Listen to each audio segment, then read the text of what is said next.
Everybody, wait a minute. Well, everybody, wait a minute.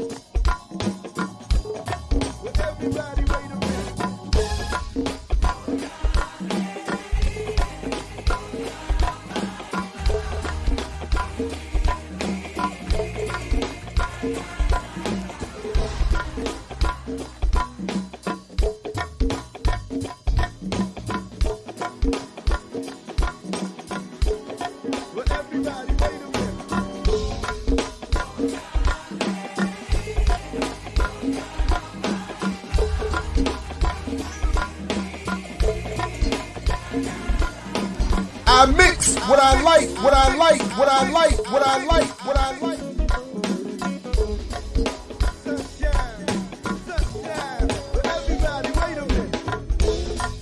Sunshine, everybody, wait a minute. What's up, everybody? Welcome to another edition of I Mix What I Like right here at Black Power Media. Again, I'm Jared Ball. Very happy to be your host, bringing you this good vibe, pun intended. The pocket, the crank, provided by Vibe Band, DC's finest grown folks go-go.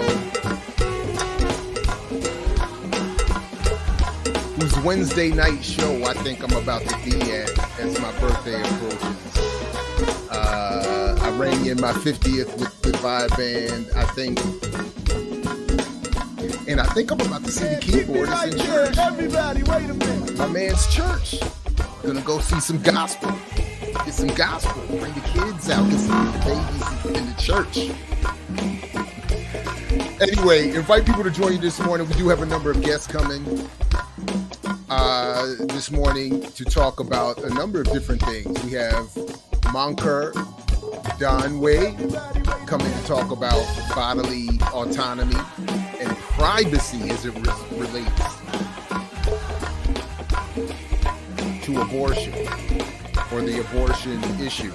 I'm very interested in hers and her crew's approach. So we're going to talk about that. Dr. Olúfẹ Taiwo is going to join us later in the program to talk about what he thinks he's coming here to talk about elite capture.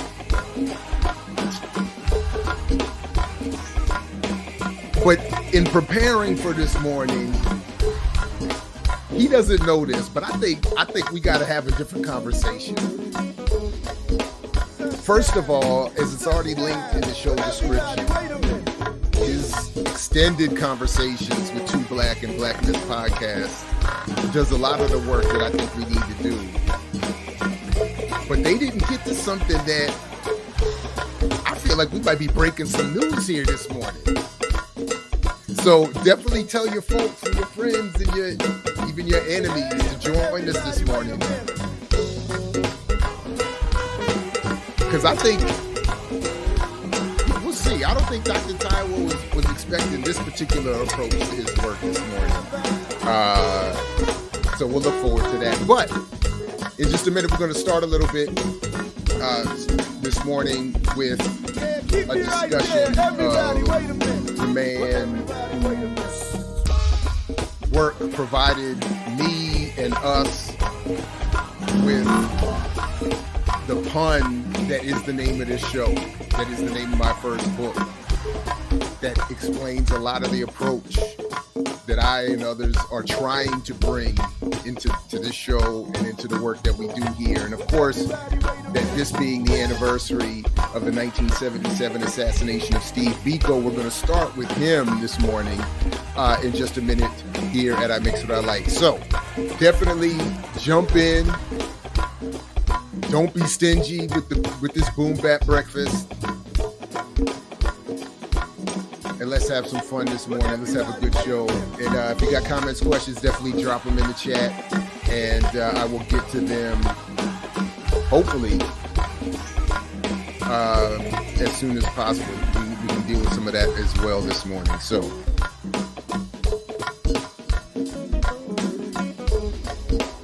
let's go. I mix what I like, what I like, what I like, what I like, what I like.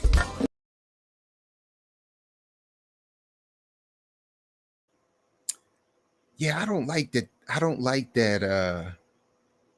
Can't hit that fade. StreamYard needs to hook us up with some studio controls. The fade don't really work. And I'm trying to hit a style, an audio aesthetic. Anyway, let's do this real quick and try that again. I mix what I like, what I like, what I like.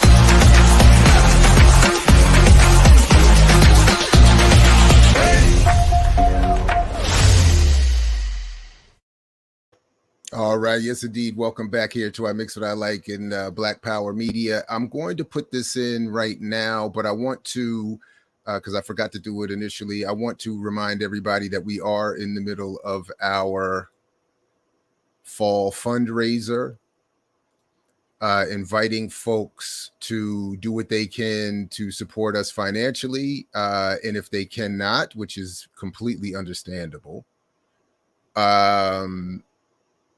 do what you can just to share the shows, put them in your socials. I'm just going to put support our, I forgot to put this in.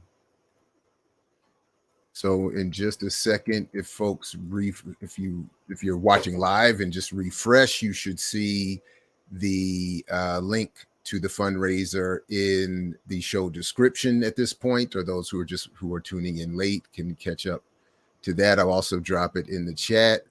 And we ask, do what you can. But again, if you cannot support financially, again, understandable, please do what you can to just share the work, put these shows in your streams, hit all the links, all the buttons, all the bells, subscribe, all of, subscriptions, likes, shares, all of that is free and helps the channel grow and reach other people. And then, of course, you can also go to blackpowermedia.org and support via Patreon and or just become a member of the YouTube channel if you aren't already. And we support all of that and more. And then, of course, as you'll see, we'll run the ad a little bit later. You can also join Ear Doctor and myself in getting some of this fly merch. I'm about to upgrade. There's new merch. I'm about to upgrade. Get ready. Peace, Big Teal. I'm about to upgrade for my get my winter drip. I think as they say, my winter BPM drip. And they got the new dad hat. I'm definitely about to get that joint. So definitely do that if you can. Real quick, just from the sporting world, I don't really watch much sports anymore, I have to admit, and I blame the colonized colonial context for it. I really at this point, I used to wonder if I would ever get there, but I'm clearly there. I cannot fully enjoy sports, professional sports anymore. When I see, particularly when I see the old heads gathered at a park somewhere for the African diaspora in particular, playing soccer, even down the street from here, or basketball. I love that. I love when my generation still rocks and gets out there and does what they can do. I love seeing kids gather and just play. But the professional stuff, I can obviously appreciate the skill and the talent, but I can't watch. I can't. But when I see headlines like, all respect, I don't want anybody getting hurt. All respect to Dak Prescott getting hurt. But when I see headlines like Dallas Cowboys season over, that old fan kicks in a little bit and I smile. So apparently the Cowboys are going to suck this year, and good. That's a wonderful thing. Anybody that would carry America's team as their label, and all you black and brown fans of the Cowboys, shame. But if they're going to suck, hey, I love it. I love it. Whenever I see memes and Jerry Jones looking unhappy, I love it. So all respect to whoever puts L's on the Cowboys, and I'll take it. The flip side of that, of course, was that there was no Premier League in the world football or soccer community. As people as the English Premier League pay tribute to their fallen monarch, which again just is another reminder of which literally for me was yet another reminder of my relationship to all of this. When they announced that there would be no games, I was like, my early morning weekend, because I get up early. And because of the time difference, you get 8 a.m. games, sometimes 7 a.m. games over here. And I'm loving that. Not this week. So, I mean, I do try, V. I try a little bit here and there. A little bit. And coming from radio, I used to be kind of nice. I had my iPad set up. I used to be kind of nice with the mixes on my radio joint. And I was trying to bring that here, but I need a new computer and I need some upgrading. That's going to come at the end of this year, though. Wait till that announcement comes. Don't forget, there's a big announcement coming in a couple months. I just have to keep waiting. Anyway, I am a morning person. 8 a.m. is late. I've been up for hours. Hours. I can't wait. No doubt. Again, Anthony, I'm with you. I'm not excusing it. I'm not justifying it. It's a contradiction. The sporting world, all of that. I get all of that. All of that. All of that. They do all of that. All of that. And then I just saw, in fact, I saw in one of the YouTube packages, in fact, to your point, fans of the Cowboys upset at Dak Prescott before he got hurt were apparently throwing trash at him. I don't know. I am not a violent man. I have walked away from more fights and more violence than I would even have wished to. But all I'm saying is, philosophically, I'm doing my R.M. Brown impression right now. Others might say it. I wouldn't say that. But I would,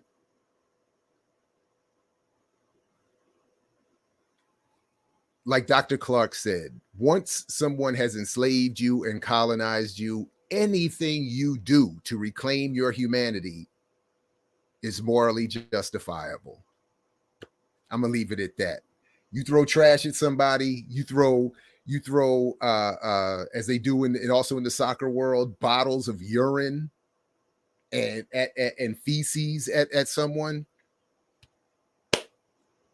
As you believers say, go with God on that one, because whatever happens to you is morally justifiable as far as I'm concerned. So anyway, but okay, so I just wanted to quickly say that. Please do also support the fundraiser. Please also big shout out to Josh and Aaliyah who support this program in the background and have asked me to remind you all to please continue to use the Discord for guest suggestions. So the Jam interview we did Friday was a guest suggestion through Discord that Josh put together as a result that we put together here. It's a perfect example of the teamwork that we're trying to demonstrate here at BPM. So please do continue to use the Discord. It does have an impact. It is, leading to some intended desired outcomes. So let's keep that up. The link is in the show description. Please do also check all the recent shows. There's been a lot from me, from the rest of the platform as well. If you haven't, please do spend some time getting caught up and drop your thoughts in the comment. And again, continue to like, share, subscribe, etc., and so forth. All right. Now, so before our guest gets here, let's talk a little bit about SteveBiko, and then we'll be back in just a quick second here at I Mix What I Like. I mix what I like, what I like, what I like, what I like, what I like.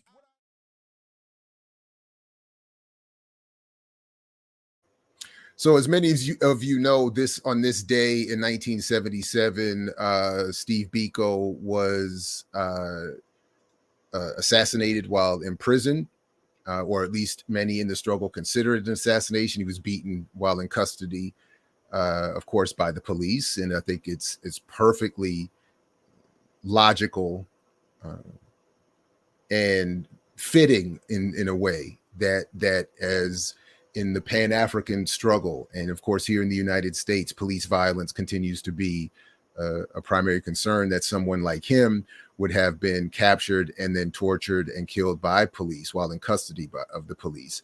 Of course, similarly, as a political prisoner, he represents an ongoing concern that we have here, whether it's Mumia, Matulu, Leonard, or Jamil Al-Amin, or others, Veranza Bowers or others. There is this continuing need to free political prisoners here in the U.S., and Biko is a good reminder of that as well. He also, while performing emancipatory journalism, wrote a column under the pseudonym Frank Talk called I Write What I Like years ago while doing the mixtape emancipatory journalism project, and then eventually writing my first book. It made sense, and something I've just continued with to take. And I think Dr. Haight came up with this before I did, even, to come up with I Mix What I Like.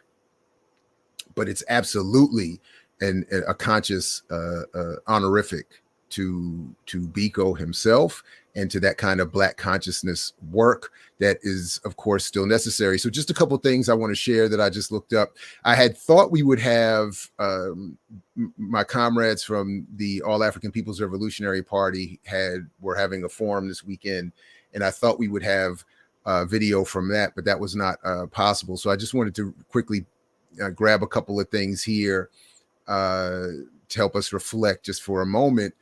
Born 18 December 1946, SteveBiko was a South African activist. Some might want to continue to refer to it as Azania, who pioneered the philosophy of Black consciousness in the late 1960s. He later founded the South African Students Association organization, SASO, in 1968 in an effort to represent the interests of Black students in the then University of Natal, later KwaZulu-Natal. SASO was a direct response to what Biko saw as the inaction of the National Union of South African Students in representing the needs of Black students. Biko would come up, of course, in the generations that followed Mandela's and came into political consciousness when Mandela was already imprisoned, and sought to extend the struggle beyond that point. The Black consciousness movement centered on race as a determining factor in the oppression of Black people in South Africa in response to racial oppression and the dehumanization of Black people under apartheid.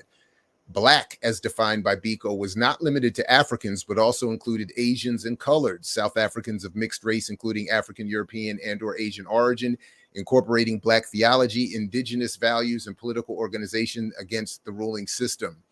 When I read that again early this morning, I thought, I don't know how well Biko would fare in today's political climate, particularly in the Pan-African community, the post-imposed COINTELPRO-like psychological warfare-like reverse hashtag that looks to destroy the solidarity of dispersed Africans, or SODA, with a very conservative rebranding of Black politics in this moment of Black capitalism, again, getting a renewed resurgence of rebranding and popularity as a political solution. So, when I read that, I thought, wow, that's I don't know. I don't know how people would feel about how well his approach aged. In his writings, he notes that a people without a positive history is like a vehicle without an engine. According to Biko, Black theology must preach that it is a sin to allow oneself to be oppressed. Adapting Christianity to African values and belief systems is at the core of doing away with spiritual poverty. If my memory serves, I think Biko approached this topic more along the lines of Kwame Ture, that is recognizing that my people are spiritual while I may not be, and trying to find ways to radicalize them within that context. On the 21st of August, 1977, Biko was detained by police and held at the eastern city of Port Elizabeth, where he was violently tortured and interrogated. By September 11th, he was found naked and chained to a prison cell door. He died in a hospital cell the following day as a result of brain injuries sustained at the hands of the police. Although the details of his torture remain unknown, Biko's death has been understood by many South Africans as an assassination. And then just very quickly, why for many reasons, it would be important to remember and pay homage to folks like Biko is that, and this is just even from Time magazine of last year, South Africa wealth gap unchanged since apartheid, says World Inequality Lab. So,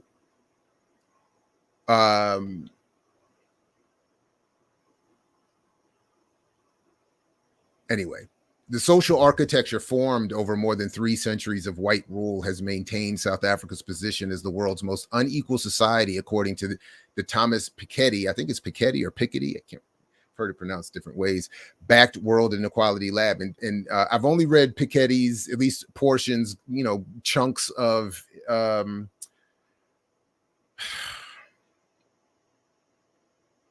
what is the book? Oh man, and it was dope too. What is the book? You all know it. You all know it. Anyway, but his work on continuing economic inequality, I think, is legit. I'll look in the chat in a second and get it, but you all know. Anyway, attempts by the now democratic government to wipe away the legacy of apartheid and colonialism have failed to narrow the imbalance between rich and poor, with 3,500 adults owning more than the poor, with 3,500 adults owning more than the poorest 32 million in the country of 60 million. It said in a report released last week. And again,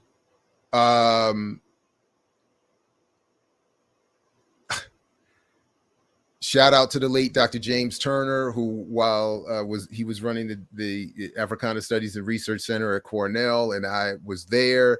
He had brought Desmond Tutu, who was visiting the university, to the Africana Studies and Research Center for a more private, discussion with Africana students.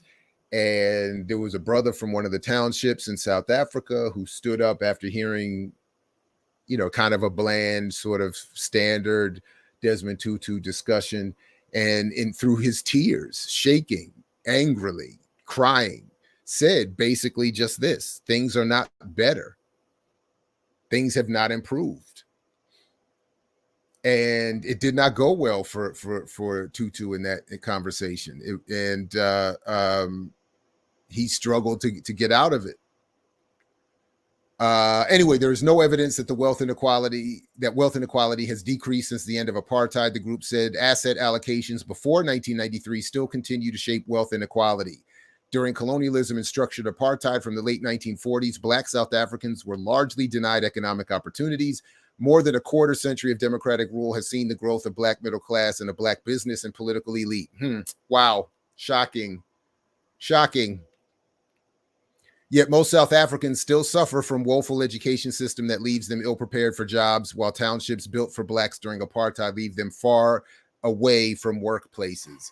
Now, that's an interesting way, of course, this is Time Magazine, of rebranding the second half of that paragraph, because the first part, of course, is the point. The neo-colonial arrangement of a few Black middle-class folks. In fact, Biko's, I forgot her name, but Biko's, one of his ex, became, I think she still is, became one of the richest people in the country, and was even accused by some of abandoning Biko's politics. But the point is, a few Black people do well economically, the rest don't, and that's considered progress. And funny how similar that sounds to what's happening here. But the second half, what Time Magazine skillfully does is they make it about Black people being woefully educated, as if it's the education system that isn't preparing them for jobs is the problem. Or townships, the geographic location, the distance is the issue. These are at best extenuating circumstances. That's not even the phrase I'm looking for. The ancillary extensions, the symptoms of a relationship that has remained largely unchanged. And that was what Biko was encouraging. Laws ranging from affirmative action to mandating minimum Black-owned stakes in businesses have done little to narrow inequality, according to the group. What a shock. What a shock. Increased participation in an unequal capitalist economy produces more inequality. Amazing. In South Africa, the richest 10% of the population own more than 85% of household wealth, while over half the population have more liabilities than assets, the report showed.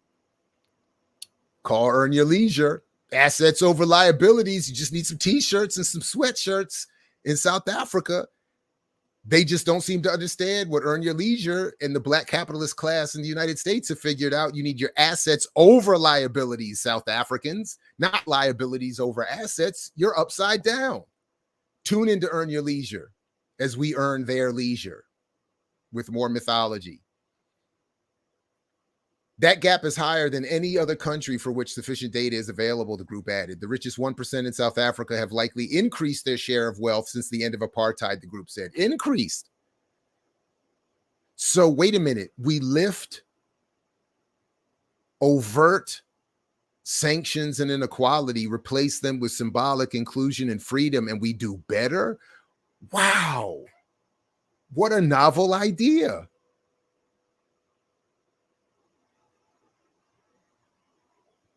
While black South Africans have outnumbered whites in the richest 10% of the population for about 7 years, the gap between South Africa's richest and poorest hasn't narrowed, as the decline in racial inequality has been driven almost entirely by a surge in the top black incomes rather than increased wealth for the poorest, according to Wealth Inequality Lab data. So that's what Jay-Z and all of them mean.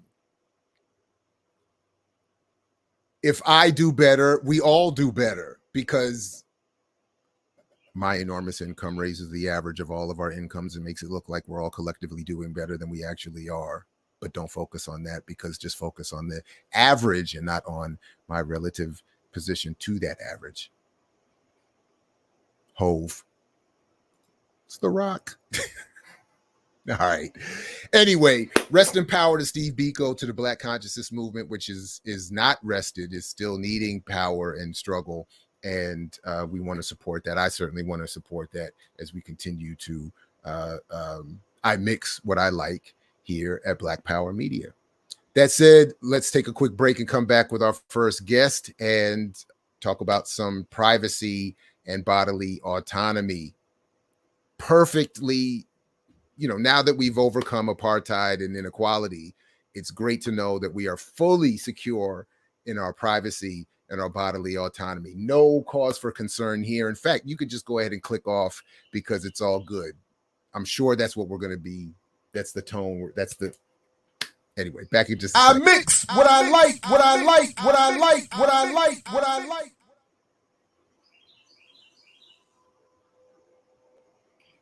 All right, back at I Mix What I Like here, Black Power Media. Joining me this morning is the co-author of an article already linked in our show description, and I'm happy to be checked on this in just a second. The pronunciation, I'm sure, will need some work. MAHNKER DAHNWEIH is the executive team member of Freedom Inc., Madison, Wisconsin, where, among other things, she is the child of Liberian refugees and grew up on the south side of Chicago. Later, she moved to Normal, Illinois, where she studied geography at Illinois State University and has spent most of her career in electoral politics. MAHNKER is passionate about building political power with survivors of domestic violence and sexual assault. Good morning to you. Greetings and welcome to the program. Good morning, Jared. Thank you so much for having me. And you actually did really good on my name. Yeah, I was watching like previous shows and I was like, if there's anybody who's gonna at least try to get it right, it's you. So yeah. So, by the way, real quick, as I sort of alluded to earlier, I love the way the teamwork put this again together. You and your crew were introduced to me offline by Sister Erica Keynes. Shout out to Hood Communist and Black Alliance for Peace. Yes. Ricky Ryan in the chat. And I got a little bit caught up. I did read the article in question at least, and am very interested in having you talk a little bit more, with us a little bit more about it. And I wanted to start with just very quickly, and then we can go from there and get into the details of the article. But I wanted to start, you mentioned Freedom Incorporated. Yeah. And I'm very much, if we could just start with an overview of what is Freedom Incorporated, and then how you all address yourselves to this particular issue or issues of bodily autonomy and surveillance. Yeah, so shout out to Freedom Inc. in Madison, Wisconsin. That is not only my place of work, but also my political home. Taught me so much about queer Black radical feminisms, which is the perspective from which we do our work. We're a nonprofit focused on ending violence within and against our communities, which encompasses Black and Southeast Asian, low to no income, queer, trans, and intersex folks. And so, when we say violence in and against, we mean interpersonal, right? Such as like working through ways of doing transformative justice to work through domestic violence and sexual assault issues, so intimate partner violence. But we also focus a lot on what we call the big violence or state violence, right? So folks who are experiencing police brutality, incarceration, you know, intentional poverty, food apartheid, all of that. So, this topic around abortion rights and the implications of that on our bodily autonomy was like right up our alley. So, super excited to have gotten that our viewpoint out there and to be on the show talking with you about it today. Right on. And thanks for the heads up. I did forget about Cabral's birthday. Happy birthday. Rest in power to him as well. Mhm. Although one day I hope, this is why I hope there is this spiritual afterlife. I definitely want to talk with him about why he didn't think Black people here were, his argument about Black people here not being in a colony. I don't agree with his conclusion on that. So I just would like to talk with him more about that one day. So anyway, sorry, go ahead.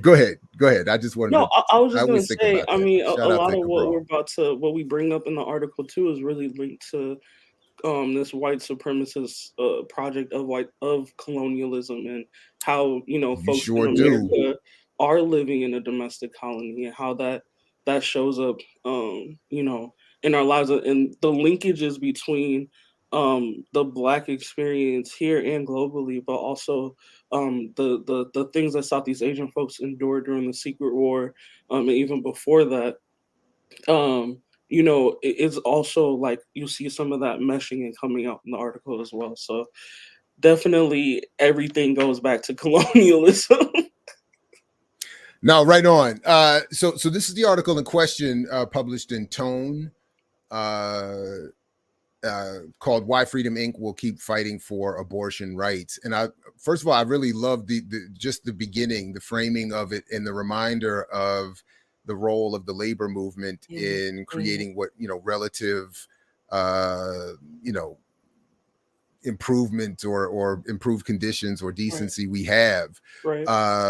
So I don't know if you wanted to say any more about that than what you all wrote about, how you all wrote that in this introductory paragraph, but I did want to at least leave room for that as you all point out, that whether it's the right of children not to work in coal mines or the 40-hour work week, women to open up a bank account without permission from a man, to sit where we want on a bus, to love who we want, and even of non-property owning white men to vote, all was won through organizing campaigns and direct action. Like nothing that we have, even if it's relatively not revolution or what we ultimately want, everything has come through a fight. Right. Has required some sort of fight, and shout out to that. So I wanted to thank you all for that. And if you'd like to expand on that point for me.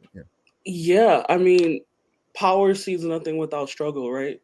And so this article is very much to raise and wave the flag to say, hey, this is not it. This is not over. And we fought to win these things. And like Roe era protections were the very bottom. We need to keep fighting and expanding on them to make sure that we protect our bodily autonomy, or at least we secure it, right? So yeah, nothing came through like just talking to people in a respectful, even tone, like people had to fight. And now we think that stuff is normal, right? And so that also gives us a lot of hope for the future. What might our future generations see as normal because we fought today? And so yeah, it's a lot. It's definitely setting the tone for where we're going with the rest of the article and really with our argument. And then right away into the next paragraph. I mean, this is something that comes up routinely for me. It just came up literally the other day in regards to Dr. King and what people always leave out in terms of him and his work, but this focus on direct action. that you and Freedom Inc. are in calling for and are engaged in. So again, as we just sort of walk through this article, and feel free to take us in any direction you like, but as we just walk, I wanted you to sort of stop again and say a word or two about that point. I mean, it's a long article, but I'll follow your lead. I'll try to, make sure I hit my points or whatever, but it is a long article. I mean, what I would say about direct action is that, and even this is true for me, before the uprisings and before we were, here in Madison, we were leading the Madison uprisings. And we had like 3,000 people in the streets, like sustaining folks for like, over a month and stuff like that. And what I didn't recognize about the civil rights movement or appreciate is, everybody likes to talk like, if I was back then, we wouldn't have walked to Selma. We would have walked all the way to Washington, D.C. and taken like everybody likes to talk about what they would have done, right? But then you start realizing after you've been in a couple direct actions and a couple marches and things like that, it's not that simple, but that's what we're called to do in order to to win and expand. Well, I won't even, I'm saying expand, but for our people, we still need to win, a lot of basic human rights. And so that's all I'll say about the direct action thing. Like, it's necessary to disrupt, to to heighten contradictions, to make sure that our people see us and know that we are standing up and defending and trying to fight for our rights.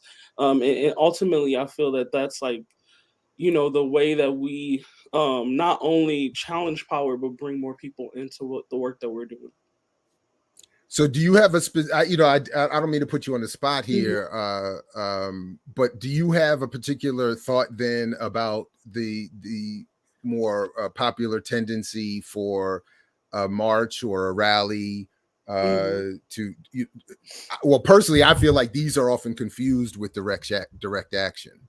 They're not bad. I don't think that they're useless, but I don't think that they are the same.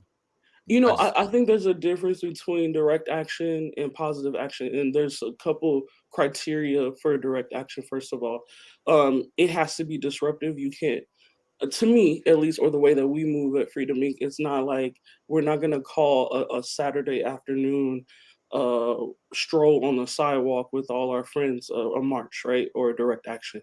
It has to be something. When I say march, I mean we shutting down the major highway on a Friday through rush hour, right?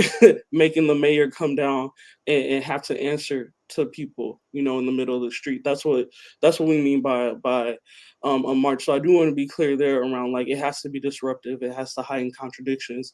It has to make people stop and think, yeah, I'm mad because I can't get to work or I can't get home or whatever. But what about the people that's massed in jail, or the people who have, who will never know peace because they've lost their children to police brutality, right? And so definitely that's what I mean there. And then we get to like positive action, right? How much does what you're doing cost the state, and is it more than they're willing to concede to move forward, right? So the harmful thing they're doing, however much that is benefiting them, is what you're doing gonna overshadow that, right? Whether through the one action or a sustained period of time. So I think definitely not talking about a Saturday afternoon on the sidewalks at all. Right on. Yeah. So, and I admit that, so I had to remind myself of this, and I'm glad that you all did. So when we start moving to the specifics of the anti-abortion decision of the Supreme Court, the name of it, the Dobbs decision, and you all, I had not even remembered. Where did you, Dobbs versus Jackson Women's Health Organization? Could you talk a little bit about how this case came to be, this particular case? Because I admit to not having paid any attention to that until I read this article for whatever reason. I lost complete sight of that. What are the specifics of the Dobbs decision before we get to your thoughts of it? Right. So in order to explain the Dobbs decision, we got to back up a little bit. Okay. Um, so first, the first point is that privacy is not a part of the U.S. Constitution, right? We don't have a right to it explicitly in the U.S. Constitution. What Roe v. Wade did in 1973 is establish the fundamental right to privacy. And what the Supreme Court justices said at the time is that that fundamental right is implied in the Constitution. And so from that right, we got other rights, right? Like the right not to tell the government that you're pregnant and therefore to end the pregnancy without having to tell the government, right? So we kind of got our the little earmark of bodily autonomy through privacy.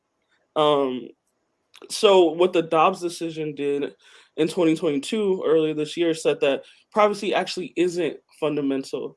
And it means that moving forward, all the rights that came from privacy are now in jeopardy. So the right to abortion is the first one gone, but others are following, right? Um, and so what I would say to like how this case come about, I think that it's my theory that since the Supreme Court is stacked conservative, the organized right was looking for instances to overturn that ruling that said that privacy is implied in the Constitution, and really it was a case.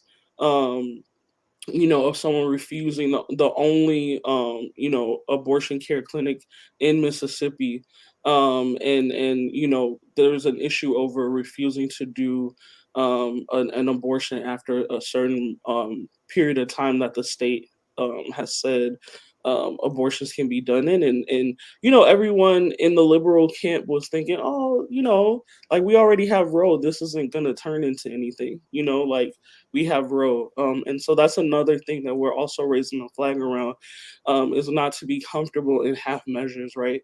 Roe was great, a great starting point, and we should have been already fighting to expand those rights to bodily autonomy since 1973, really. Um, but yeah, that's the background on Roe and why it's so important around a host of other rights as well. So again, shouting out Cabral, you're in other words, you're saying we shouldn't be claiming easy victories, and should be pushing for more at the Mhm. sign of any concession made by power. It's Yeah. not even about was it a easy victory or not. It's about what was won. So the reason why we're saying bodily autonomy versus privacy is that as Black people, we should be, and all colonized people, we should be interested in bodily autonomy before privacy, because these same rulings also could be perceived as a white man has the privacy to do whatever he wants to a Black person on his property, right? In that case, we don't have bodily autonomy, right? In that instance, right? But if we're fighting for bodily autonomy first, that means that nobody has the right to do anything to us that we don't choose, right?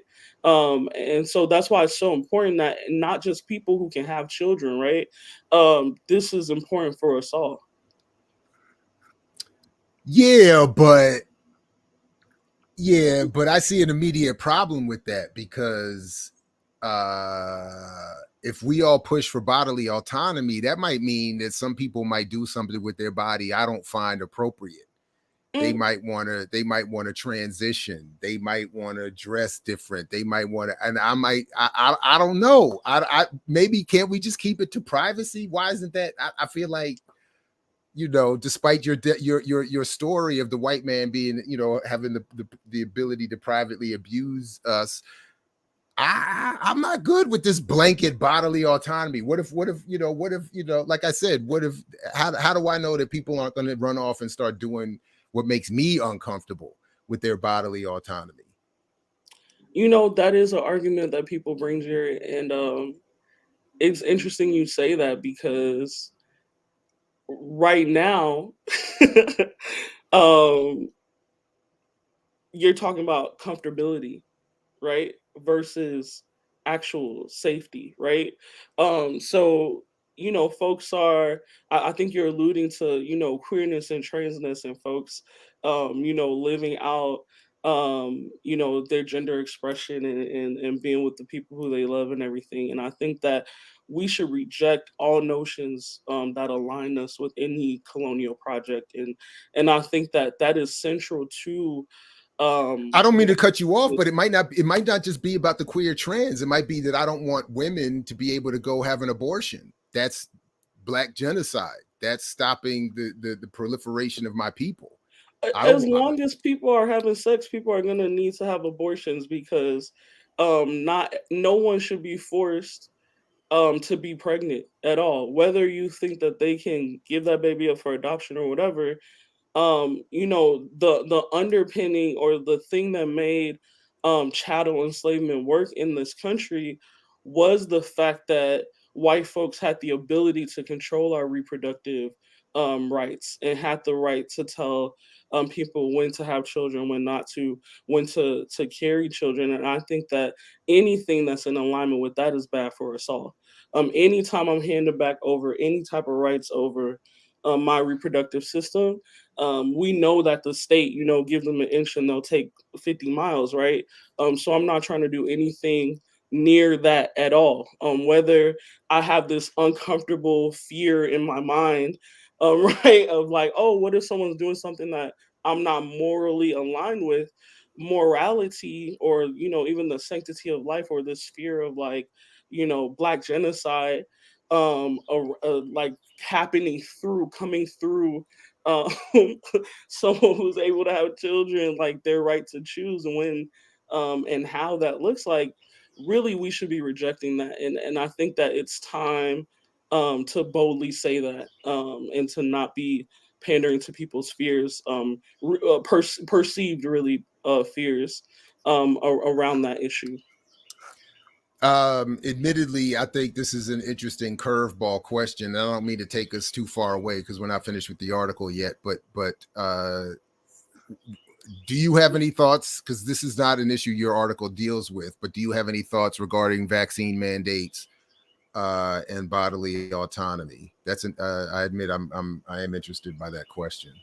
Yeah, that is a really interesting question, and I think the short answer of it is, I I believe in our ability to organize and to be able to discern what is best for our people, when we already have our full bodily autonomy under the law. Right now, we don't. So whatever schisms, whether you're pro-vaccine, anti-vaccine, whatever that we have, are not greater than the overall benefit of fighting towards bodily autonomy. And what I will say is, you know, I'm a person who, you know, my parents come from Liberia, which is a country that has been torn apart by conflict due to U.S. imperialism. And so I understand, like, that's where the islands around, off the coast of Liberia, is where the United States has research facilities, testing stuff all the time, dumping it irresponsibly in the waterways and everything, having so many impacts. So I understand, like, deeply. I see the marks on their bodies from, like, different things that were tested on them, right? So I understand this, like, deep mistrust of medicine. Me myself, as a queer Black woman, recently going through a pregnancy and delivery situation, I was terrified for my life so many times, and I have a just a righteous distrust of this racist medical system. And I mean, me myself, I am vaccinated against COVID-19. My child is also vaccinated against COVID-19. So I think the beautiful thing about fighting towards bodily autonomy, to answer your question, is that we at least have a starting point, to be able to organize amongst each other and have these discussions, and it's not up to the state. So my own 2 cents, just very quickly, somewhat extending from what Ricky says here about not creating a distrust of science in a society, is that this to me is similar to the question that has come up historically around national liberation and individual rights. So for me, in this context, bodily autonomy, the struggle for bodily autonomy is a struggle for anti-colonial national liberation. That is superior to anybody individual rights, by my humble. Once that is achieved, then we can start having all the questions about particular individual decisions, because I don't think in the context of developing a healthy respect for science and having national and achieving national liberation, I don't think in that context then a person's individual rights to supersede the will or the good of the collective. So if in that context, refusing vaccination, threatening the good of the collective is not what I'm considering by national liberation, or how I even understand your argument around bodily autonomy. That is so, but anyway, right. I don't, we don't have to. Go ahead. Like I said, if we actually got to the point of being well organized and being able to win our bodily autonomy, we would not have. By the time we get to that point, there wouldn't be this like horrible, deep distrust of the systems, because really to me that's what, when I'm out with community or having conversations with folks or in my own family, it's that I cannot trust the government type of like instinct, which is right, which is like you can't. And if we were actually creating spaces for our folks where we were powerful, and we were organizing together and helping folks and moving folks along in the direction of like, you don't have to mistrust every form of organization, right? Because that's the way that we're actually going to get to liberation, is through organization. And so to me, it's not, to me, I feel like this issue has been so highly politicized on purpose, because it has a lot to do with people's feelings and instincts, and it's a really good way to just have people fighting. But to me, it's a non-issue if we get to where we're going to, like you said, if we achieve bodily autonomy, if we achieve liberation and independence, like that would not be people's instinct or main concern even. Right on. All right, so I'm just going to come back to the article, and if there's anything that I don't elicit from you in a response that you want to bring up, just make sure we get there, because there's a lot you all do with this this article, which is again linked in the show description. So make sure, if you haven't already, everybody check it out and share it. So I was really fascinated by the approach here and the centering of this issue of privacy. I had heard it mentioned, discussed certain spaces, but I don't know, it didn't really hit me until the way you all delivered. So, but so one of the things you all say here is the right to abortion did not give rise to the right to privacy. The establishment of the right to privacy is what paved the way for the legal justification for the right to abortion. So I don't know if you feel like you've already covered this morning, but if I did want you to maybe elaborate on that a little bit, and if you like to talk about, as you've done in this piece here, the Roe v. Wade decision itself, or the previous Supreme Court decision of Griswold versus Connecticut. But anyway, as you've already said, privacy is not mentioned in the U.S. Constitution, and that is what is ultimately or at play here in this discussion around Roe v. Wade.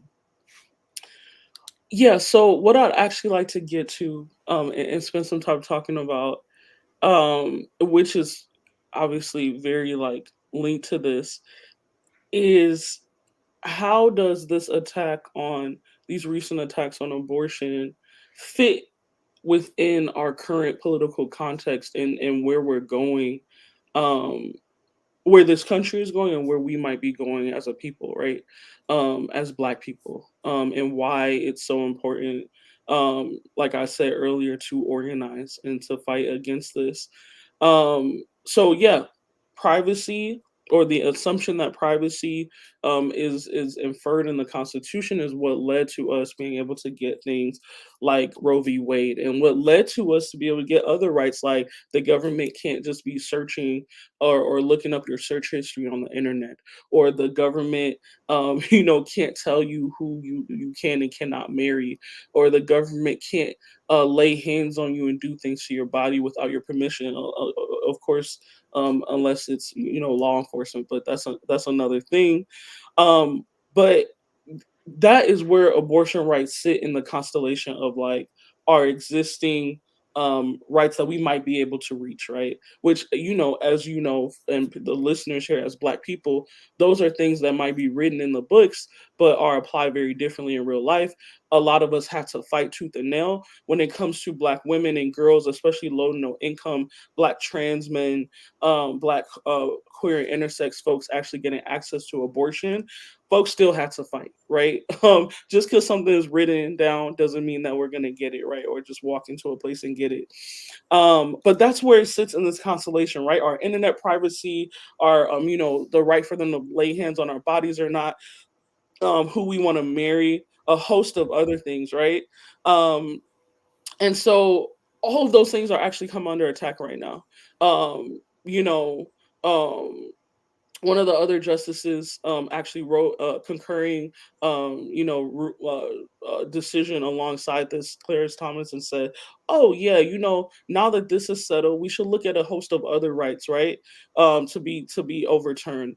And so this other, example around the Communications Decency Act, which has been on the book since the 1990s, that says you can't even say abortion online, right, or talk about it. And folks are like, oh, that's never going to get enforced. It's just on the books. It doesn't matter. But those things are still getting rolled back right now. There's still coordinated attacks by the organized right to overturn those things. And they're enacting laws that help them, right? Well, like you can't talk about abortions, or you can't talk about things that are not in line with Christian and white supremacist morals, right? And so they're organized, they're enacting their vision for this world. They're trying to get that out there, right? Where we have a certain place that no one, listening or on the show wants us to be as, at the bottom, right, of a caste system, of a strict caste system. And the only thing that we can do to fight for our human rights and for our self-determination and for our bodily autonomy ultimately is that we have to organize. We have to be strategic and have a vision and a plan for our people that our folks can rally around, and that we can, make measured steps towards victory. Because, like I said, the right is organized. They had a 35-year plan 30 years ago, and it's all coming to fruition right now. Wow. As you all wrote here, even as Justice Samuel Alito overtly claimed the decision applied only to the right to abortion and not to other rights, that claim was not only undermined by the very language of the majority ruling, it was directly challenged by Justice Clarence Thomas's concurring opinion, in which he openly called for a re-examination of essentially any court decision that was made based on the bedrock concept of privacy. That's pretty shocking. You actually really, I mean, I say that, but I really don't mean it, because given Clarence Thomas and given what they do, it's not shocking. But I mean, right. I think it's startling, I'll say, for me to be reminded that as important as abortion, the issue of abortion is, and women's right are, or bodily autonomy, larger, even broadly speaking, is that this connection to privacy is somehow, I don't know. I felt like, I don't know, maybe I haven't been paying enough attention. It's just the way you all have highlighted here, I think is powerful. It's a really a full on. I really think that, and again, we're trying to raise the flag here. This is a different time. This is a different political context. This is a time for us to really move past and boldly challenge a lot of the the theories and ideologies that are not in our best interest, that actually align with patriarchy and white supremacy, and colonialism, especially like the anti queer and trans rhetoric. You know, we it's it's a different time. We have to confront and be honest with each other and say these people are making moves, right? Like these people are making moves, and regardless of whatever differences we might have, it's not a huge enough gap for us not to move together, and organize towards our shared liberation, and organize to say no, that right there is wrong, is bad for, it's all bad for all Black people. And we actually can't be in alignment with this. And I think in a lot of ways in recent years, a lot of liberal practices have been infiltrating movement spaces in terms of like, well, you got to make everybody feel comfortable, and we not in the with the professionalization of organizing too, we not comfortable in the hood. We those people are not like us, like. And I just really sit back and think, like, if white right wing folks are organizing in the hood, are telling our people, oh, this queer stuff or whatever else is what's killing the Black family, and you need to align with us, we cannot cede that ground. Like, so I just think that what we're trying to say is, hey, it's time. This is about our bodily autonomy, which we can all get on board with, and it's time that we stop ceding ground, that we stop letting difference, ideological differences get in the way of us being successful and having victories like the right is having right now. Wait a minute. Did you just say that because of course this is how I heard it, when Africans call me a supporter of queer theory and the queer agenda, are you saying that they are actually advocating and pushing a white conservative Eurocentric ideological position? Yes, because if anything is at the center of what's most scary for the right, it's an entire group of peoples being able to have the absolute control over their lives and their destinies, to the point where they can actually fully express their gender and explore partnership with various genders and arrange their families outside of the nuclear family. That is one of the biggest threats to the foundations of white supremacy in a colonial project, because we know, like I said before, they have to be able to control our reproductive rights in order to continue shaping their labor force as they see fit.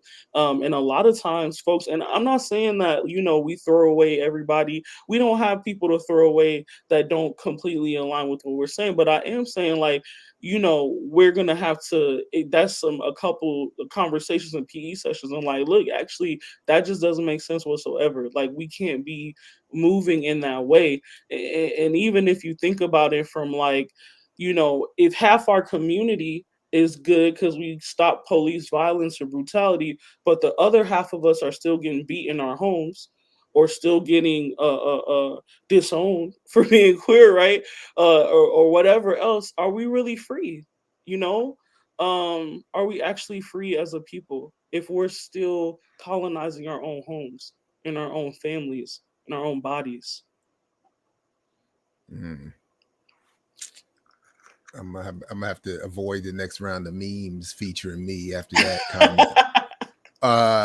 But so I admit, so as I read this, so my cis het maleness kicked in when you said that colonialism is a project of patriarchal white supremacy. I don't want to hear that my manhood has something to do with this colonialism. So I'm uncomfortable. Well, it's a certain type. Just putting that out there. I'm uncomfortable. Right. And sometimes we got to be uncomfortable. Me as a cis woman, even though I'm queer, I got to be uncomfortable when my trans siblings call me out on stuff too, or when I'm missing something because it's not part of my experience, right? My lived experience. And just be open to at least hearing hearing folks out, but it's a certain type of white supremacy that came over here, a supremacy that sought to, even within their own culture, dominate women and children, and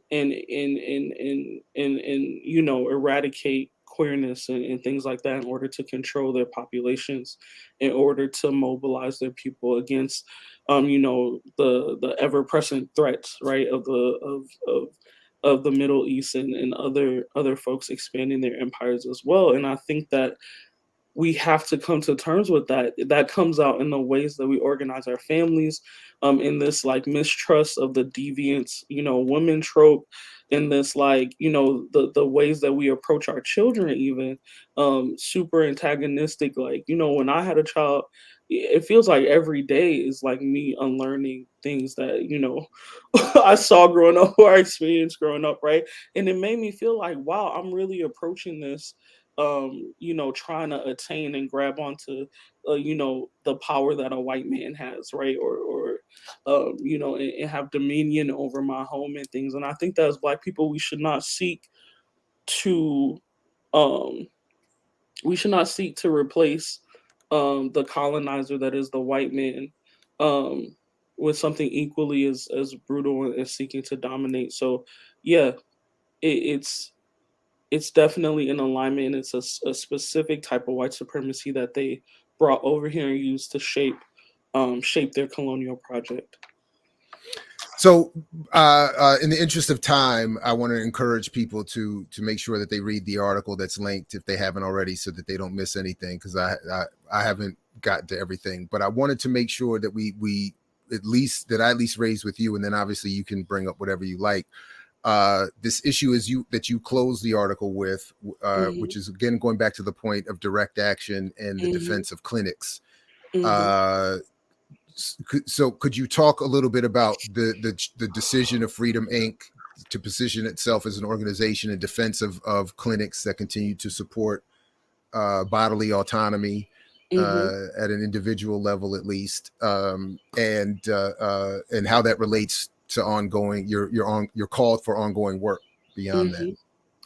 Yeah, so that was directly linked to us being featured by, a right wing news publication, and them shaping it as something, you know, horrific and violent and unworthy of tax dollars, being spent towards, defending, abortion. And I think it's always important to, as Black people, as people in movement, um, as definitely me as a queer, you know, radical Black feminist, it's important to develop, right? In our own spaces where we have some form of power and control, the alternatives, that we seek to build out in the world, right? And if there are already spaces that are practicing, things that are in alignment with our goals, with our mission, with our vision, yes, we're going to defend them, whether that is, you know, through public education, whether that is through donations, whether that's with our own bodies, because it's that precious, right? Everything, like I said again, everything going on in there doesn't have to be in alignment with me, but I know how hard it is, how hard we fight to do things like have our own like books and breakfast program right here in Freedom Inc. How many attacks that has come under, for it to be educating young people around, their rights and their, you know, body consent and you know, teaching them radical theory, right? How hard we've had to fight, to create a space within our building, to have a physical building, right? To create space where survivors can share stories and make connections and learn how to organize and lead these campaigns, that challenge the conditions that led them to coming to us in the first place, right? So yeah, we're gonna protect them, and we believe it's a worthy cause, that's worthy of tax dollars and much more, right? And so it's nothing that we're ashamed of, or that folks can, you know, kind of blackmail us by saying, "Oh, Freedom Inc. is doing this and that." Yeah, and you should too. Right on. So we've gone through the roster of my questions. So I wanted to just again make sure you have a chance to bring up anything we didn't get a chance to. To Coco's previous question, yes, Professor Taiwo is joining us at 9:30. And again, he thinks it's to talk about his book Elite Capture, but I think we about to switch that up and break some news, given what I've read he wrote in there over the weekend. So, so we got some questions about how can we follow your work, and then there was a question about your Americo-Liberian indigenous background. Oh, that's interesting. That's a good catch, Shirley. Yeah, you can follow my work by visiting Freedom Inc.'s Facebook page. It's just about Freedom Inc. We also have a website, freedominc.org. I'm also the executive director of our expressly political project, Freedom Action Now. So you can look up our website as well, freedomactionnow.org. Where we're seeking to build political power in a survivor-centered platform in the state of Wisconsin. But yeah, that's how you can follow my work. If anything else, get some PE, but also look at really great, pictures of our work, donate, follow our work, join us. We do live streams and political education all the time. But yeah, I mean, my family is of an indigenous background in Liberia. But one thing I will say around that is I'm not of the mind, first, that folks who know the history of Liberia would think that, it was the only one that was not colonized, but we were colonized. Though the folks who were formerly enslaved, folks who came from America, came with white people, and to me, I feel like those were white masters. They were our first 5 or so presidents were white, and I think that they colonize in a specific way. I don't even know what the term for it is yet. I would have to study it and then articulate that a little bit, but they still came and colonized. My own family was the victims of this system where if you actually want your children to go to schools that were oftentimes controlled by missionaries, right, by white missionaries, you had to give them to a non-native family at a certain age, and they were pretty much not treated the best. There's all the horror stories that they tell about that, and I really think about the ways that our people have been colonized and recolonized and continue to suffer under this system wherever we are around the world. And so, yeah, these are things that are impacting people that are my age that recently immigrated here or came as refugees, still telling stories about white missionaries beating them half to death for being late to school, right? So it's something that, again, it goes back to colonialism. It goes back to we need to be organizing. So that's what I'll say about that. All right, right on. Well, definitely thank you very much for coming through. You're welcome back anytime. I definitely appreciated the perspectives you shared in this article. And I'm just reading through some of the comments here to make sure I didn't miss any questions in particular.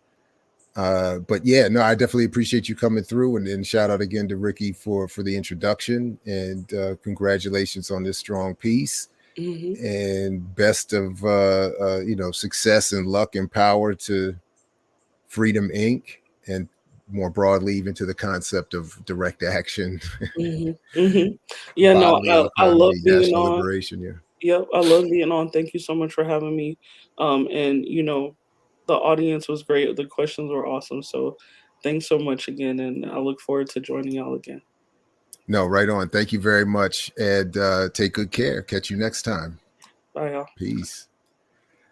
All right, everybody. Let's take a quick break and come back, and then we'll get ready for our guest coming in just a few minutes. About 15 minutes. I mix what I like, what I like, what I like, what I like, what I like.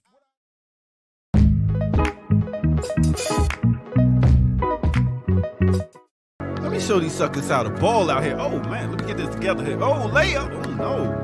Shot. Oh, three. Oh, it's like Brick City out here. Mid-range. Oh, my goodness. I can't buy a bucket out here. I missed the whole damn basket. Oh my goodness, what's going on, man? My game is looking trash. Oh, here we go. Black Power Media shirt. Now we cooking. Now we cooking. Tree. I'm taking all three of y'all with these right here. Between the legs. Oh my goodness, behind the back. Layup. Oh, did he just do a reverse? He is in beast mode out here. I ain't gotta look, it's falling. Oh my goodness, this guy is going 3, 2, 1. Kobe. Nice. Black Power Media, baby. Nice. Empower yourself. Go get you some of that Black Power Media again. Right here, blackpowermedia.org. Yeah. You are here on I Mix What I Like. You may check us out on imixwhatilike.org, where you can see all these other shows and what my daddy likes and other cool things. I mix what I like, what I like, what I like, what I like, what I like.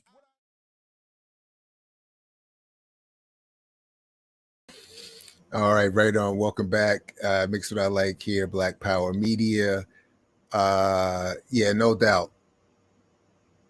Soda all day, every day.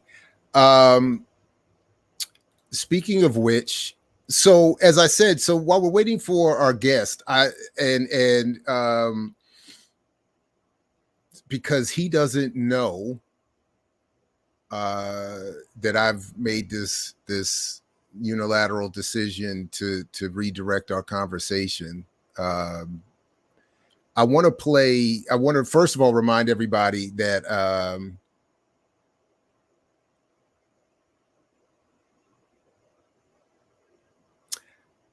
Emma just cannot help. You just can't.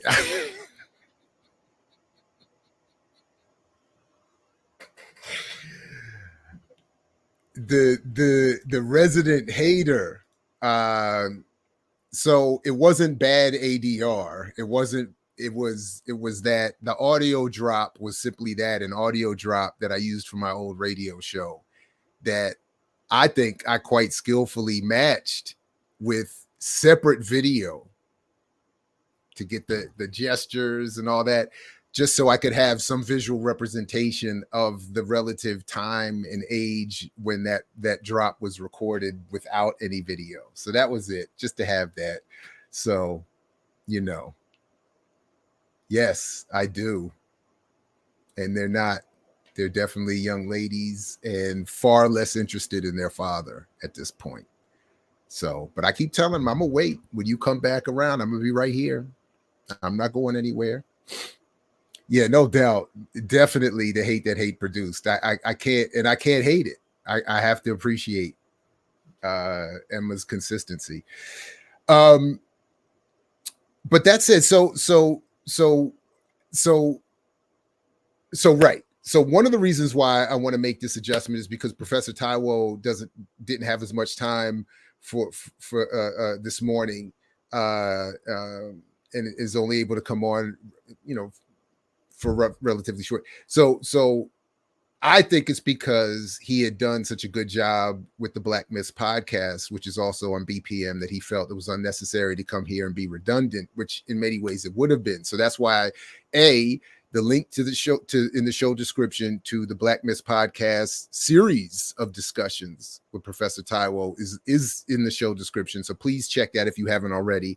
They cover a lot of what I would have wanted to anyway. So I'm going to ask him about something else he wrote in the book that I think is getting insufficient attention.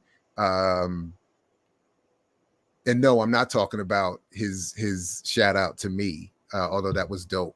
What I will say, I don't know if we'll have time enough if I'll remember, but I did want to say, I do appreciate that he referenced me. And I'll say again, there's a politics to reference. And knowing for a fact that there are conscious attempts to not reference me by some, I appreciate this. And I will admit, I do the same thing. That's another reason why I know it happens. I have made conscious attempts. I'm not referencing that. I'll find another source. All the time. So I'm guilty. And I don't find it to be a problem. My problem is that when there's a sort of a denial of that reality, that there is a politics to who you reference and how those references stack up. So in other words, so even if you are a marginalized faculty member, your job, your career, your treatment, even on a social level in your place of employment is impacted, I should say, by things like how often or by whom you are referenced. So I cannot front in a book like this from a professor like this, that reference is important. And the petty side of me recognizes also that it reverberates in that way as well. People who don't want, who themselves have consciously avoided citing or referencing me, will see that reference there and feel a kind of way. And I appreciate that too. But so, yeah, I appreciate that. But that's not what I want to talk with him about. That's not the line. That's not the point. So again, definitely go back as I did and really enjoyed it, by the way.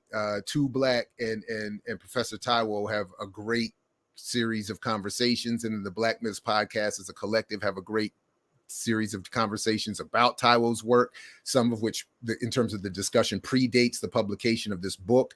So you get to see and hear a little bit about how he, well, at least as I took it, evolved the ideas that would be published in this book. They talk about other areas of his work as well. So definitely check that out.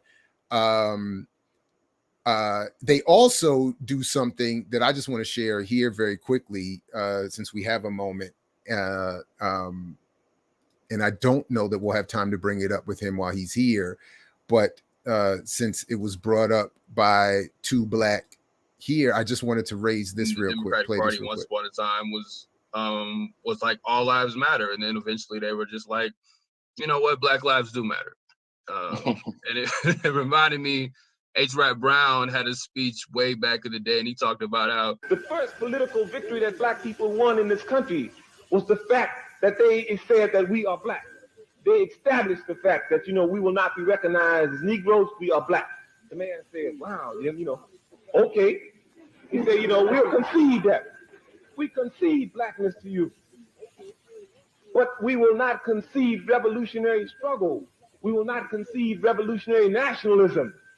We'll concede Blackness, because then he still can sell that program about, you know, like the whole thing of integrating.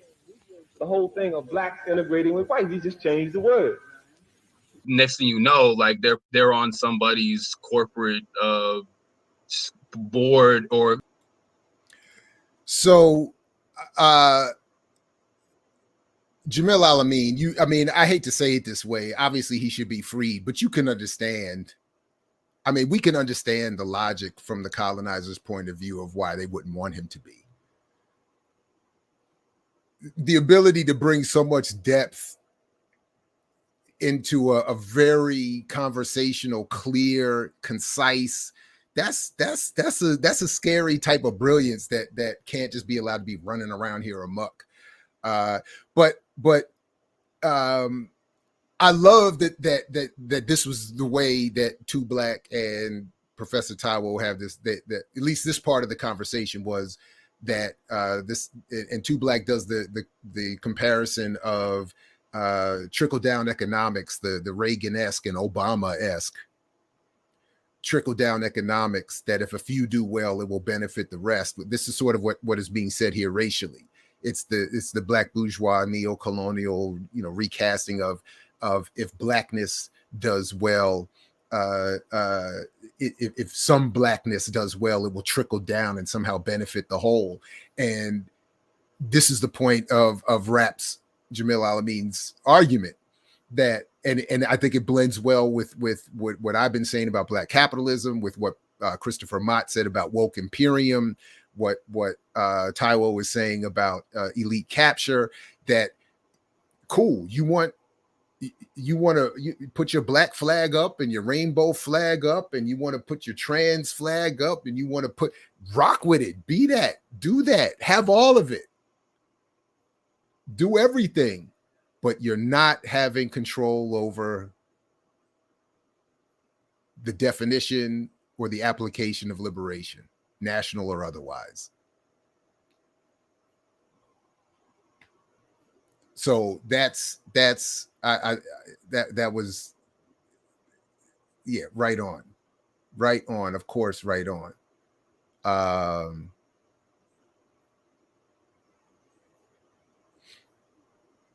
Oh yeah, no, I appreciate good hate, even if I'm the target of it. That's how, I don't know if you all, I mean, that's how we started the hate awards back in the day.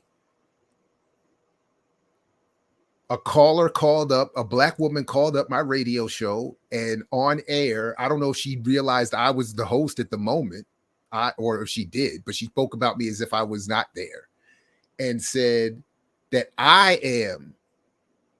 said, don't trust Jared, because Jared is the Jew that will sell down the black community. So I thought that was funny and that was hateful. So like, yeah, let's start that. So I was the recipient of the first hate award. What did we call it? I don't know. The Jew that will destroy the black community. I got that award that year. Anyway, so I appreciate good hate. Oh yeah. Oh yeah. I mean, you can, if you can read certain things and the author, and the author knows you, and they're talking about what you talk about. And so the only way they're not referencing you is by choice. And again, I've done the same thing. So I know it happens because I've done it. And I'm sure if that person read what I had written or heard even what I've done here, they would know, oh, he's willfully not referencing me. And you damn right. And there are some people I will never, ever reference ever again, no matter how quality their work is, just on GP, just on GP. So I get it.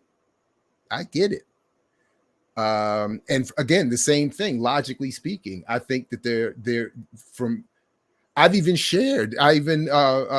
have gotten a few of these messages and shared one on Instagram. I guess it's been a couple of years now, but I used to get these messages. I still do somewhat regularly, that more or less say the same thing. I appreciate what you're doing, but I can't say that publicly because it doesn't work. It doesn't work for me. In fact, someone just said, though it will not do me any favors, I want you to be a participant on this panel. Blah, blah, blah, blah, blah, blah, blah. It's not going to happen. But the point was that I recognize that my public recognition of you is a problem. So,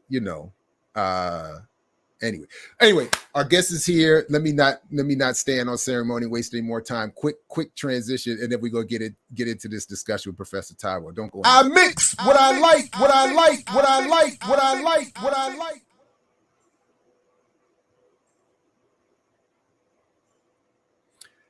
Professor Olúfẹ Taiwo, welcome. Thank you very much for joining me this morning. Author of many other things, including Elite Capture, Professor Georgetown University.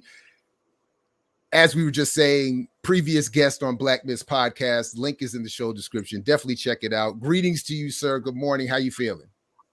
I'm doing all right. How you doing? I'm as good as could be expected. Expected. So I know we don't have as much time this morning. And I was saying jokingly, but honestly, like having gone back and watched the series of your discussion with Two Black, you all covered so much of what I would have wanted to discuss this morning anyway. So I'm going to try to find, and I think I found a new lane to start off in that I did not mention to you beforehand. I want to change the direction of the conversation just a little bit, if we can. But I did, as I was just wrapping up there a moment ago, want to say to you publicly while we're here that I definitely appreciate the reference to my work in your book, because as we were talking a little bit about just the politics of reference and citation, is a big deal. I am deeply humbled and appreciative of it. And the way you did it, the people you lined me up in was humbling, and so I appreciate it and thank you. I just wanted to just say that real quick. So, all right. But that's not where I wanted us to focus on. Oddly enough, as some might think. So obviously we can come back and talk about whatever you want. We can use the 30 minutes however you want. But I saw something in your book that kind of threw me for a little bit of a loop. And I wanted to start there with you because I haven't heard part of it is just exposing my ignorance on the subject. And the other part of it is that I have not heard anybody else. I don't think I remember reading about this or hearing it put this way. So I just wanted to pull this up very quickly. And if you don't mind, I'm going to mute you while I'm talking because I think we're getting a little bit of an echo, but I just want to set this up. But let me just show this here because in your book, Elite Capture, you have this passing, you just kind of, and you could come back and set up the context for us if you would, but you kind of just throw this out here. And I was like, wait a minute now. With the approval of President John F. Kennedy, the CIA conspired to rig the soon-to-be independent country's elections, ousting the outspokenly communist Indo-Guyanese Chedi Jagan in favor of a perceived moderate Forbes Burnham. So in my question here, I was just saying, are you exposing, I don't know, it can't be for the first time, but are you refocusing our attention to the role that John F. Kennedy and the federal government played in the ultimate assassination of Walter Rodney? And then let me unmute you, and then you can go ahead. Yeah, I mean, I don't know that. I personally, obviously, so the source that I'm citing in that section is a Guyanese historian, Clem Citation. And this is him exposing the CIA's role in, election meddling, and that went where it went. It would not be surprising to me if you could trace that line further to Rodney's murder. That fits into what we've seen them do halfwhere else on the planet, right? But I can't make that tie myself. but because now I want you to back up and give the context because and forgive me, I'm mispronouncing the person's name, but you were there's a context obviously for you reaching to that or coming to that point and talking about as I'm trying to quickly remember and put it together, you're talking about how elite capture functions, and maybe even what we were talking about just before you got here, the trickle down blackness effect that you and Two Black were talking about, where people's assumption of the rise to prominence or power of a black in skin figure does not necessarily mean that they're headed in the right direction for the collective. But the point is that to remove this potentially threatening politician, the state supports Burnham, who then ultimately is behind the assassination of Walter Rodney, which I know is not the focus of your book, but I just wanted to, when I read that, I was like, wait a minute. And yes, I forgot who said that in the chat. BPM continues to teach me as well. I'm what did they say? I'm not just a collective, one of the co-owners. I'm also a client. But anyway, so could you go back and then let's use this as a way to get into what you really are talking about in elite capture. What if we back up from this point of the U.S. state's interference in Guyanese politics, what are you trying to? How do you mean to use that in your book? Beside the sort of childish fun I'm having with that passage. Right. So yeah, if we back up, what's this an example of? Right. It's an example of a few things. We think that what's happening on the ground politically is just, the contest between the forces that we see, right? So in Guyanese politics, you have this you have this African descended person versus an Indo-Guyanese person. And that's, one way you could read the politics between Burnham and his competitor, right? Then there's the ideological difference, between somebody who's a professed communist and somebody who's, not quite as far left as that.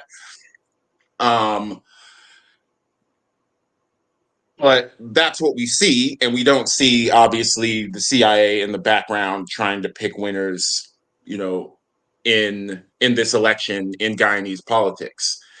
And so one way of telling the story of what happens there is the kind of simpler co-optation narrative, right? The CIA got to this person, or they just preferred this person for some other reason, and they made it happen. They found a way to make it happen.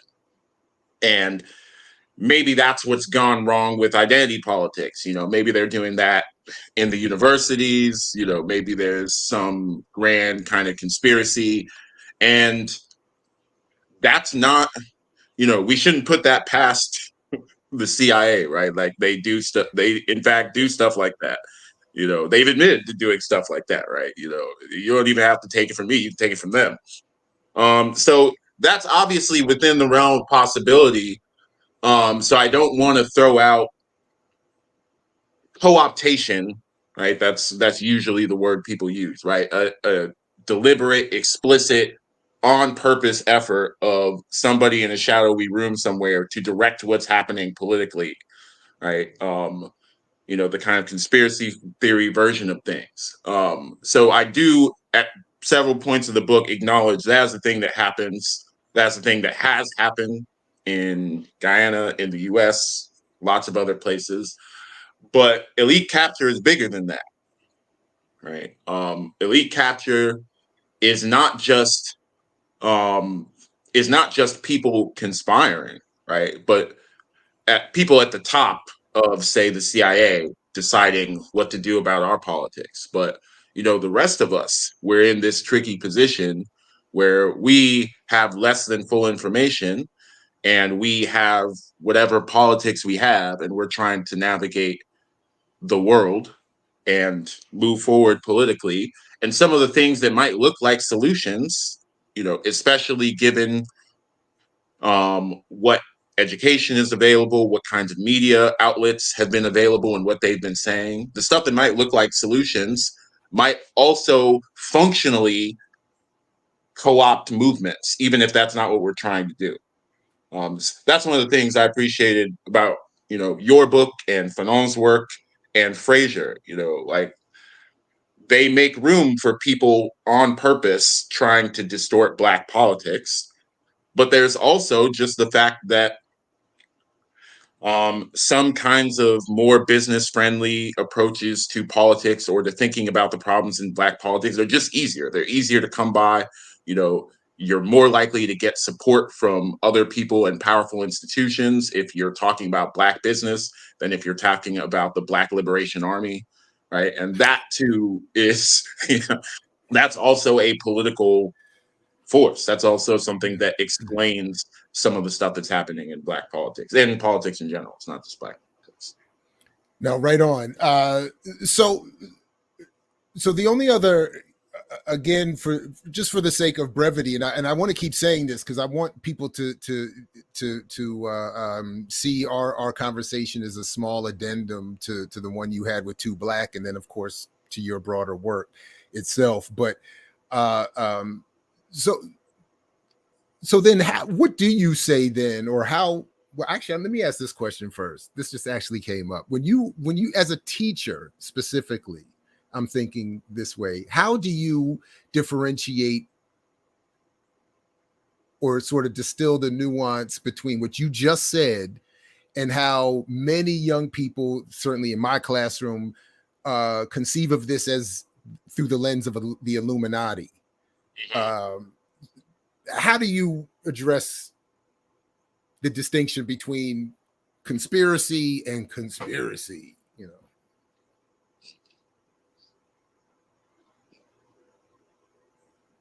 One of the most powerful ways is just through examples, right? So one of the other things I talk about on you know, what I would think of as our side of things is the African Party for the Independence of Guinea-Bissau and Cape Verde, right? The PAIGC.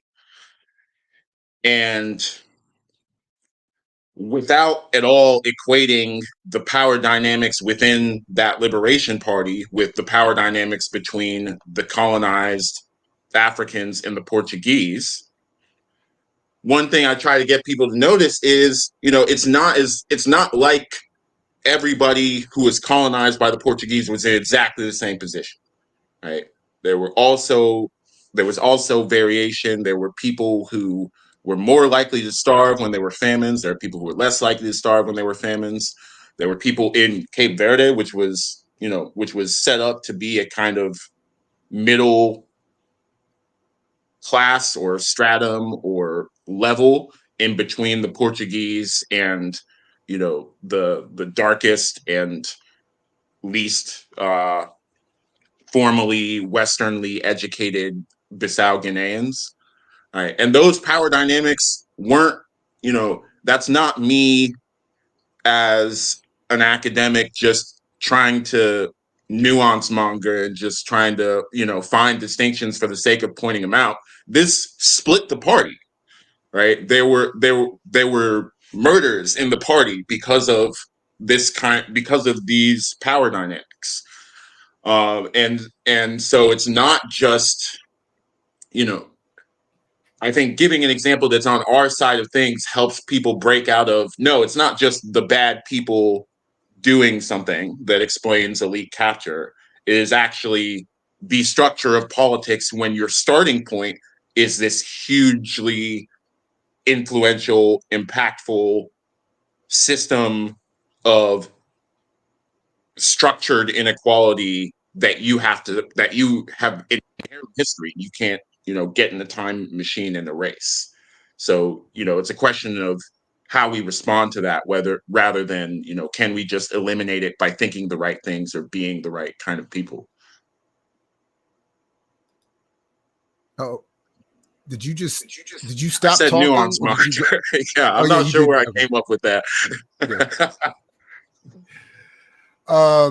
No, right on.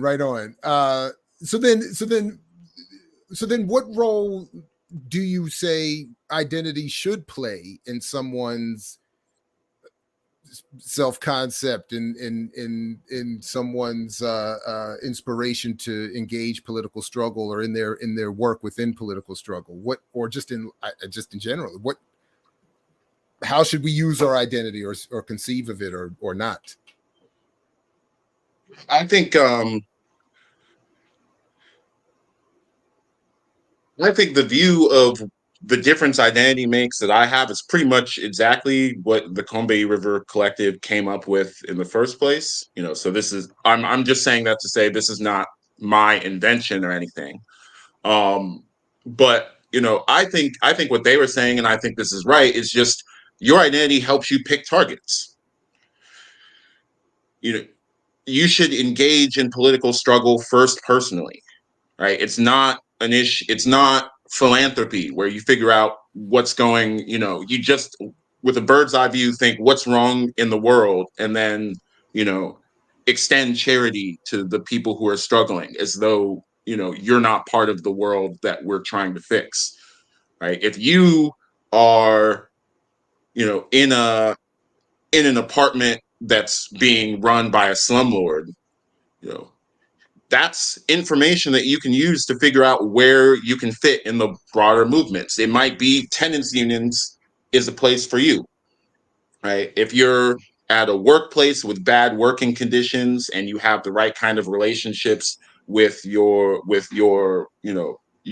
coworkers, that might be the place for you to get involved. If you're living in a state where reproductive healthcare is under attack by the right wing and you have a uterus, maybe that's the struggle that you start with. Again, not because there aren't other problems in the world, but that's the problem that addresses you where you're at, and that's a starting point. Now, when you understand why reproductive rights are under attack, why the system allows slumlords, why the system allows bad working conditions, you're going to find connections between the thing that's affecting your life and the thing that's connecting other people's lives. And if it's just a starting point, if your life is just a starting point, then you can build from there into political coalition. But you shouldn't start from this detached view of what's wrong with the world in general, as if you're an anthropologist or something. You're part of this. You know, your life is part of this. And you should respond to that by figuring out your agenda based on what's happening to you. All right, right on. Big Tio, what do you mean that's not what Kambahi said? What are you saying that Professor Taiwo doesn't have exactly right? He does talk about them in the book, by the way, so maybe it's just the way I encouraged his response that has you thinking something, I don't know. So if you haven't, definitely read the book Elite Capture, How the Powerful Took Over Identity Politics and Everything Else, where again, Professor Taiwo breaks down his use of or reference to Kambahi. Anyway, I'm looking for identities are sites of power struggle.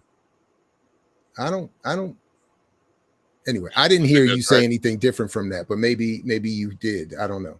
Anyway.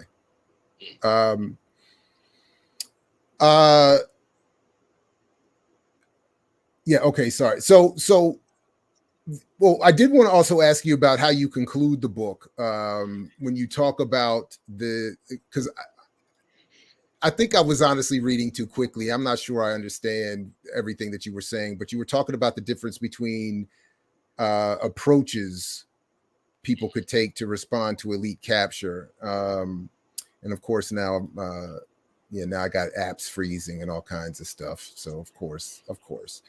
But there was the constructive approach, which you distinguish from, help me out here, Professor Tao. I'm sorry.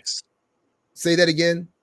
Yeah, deference politics. Deference. So, Deference yep. and Could you talk a little bit about that while I try to get my apps to start working again?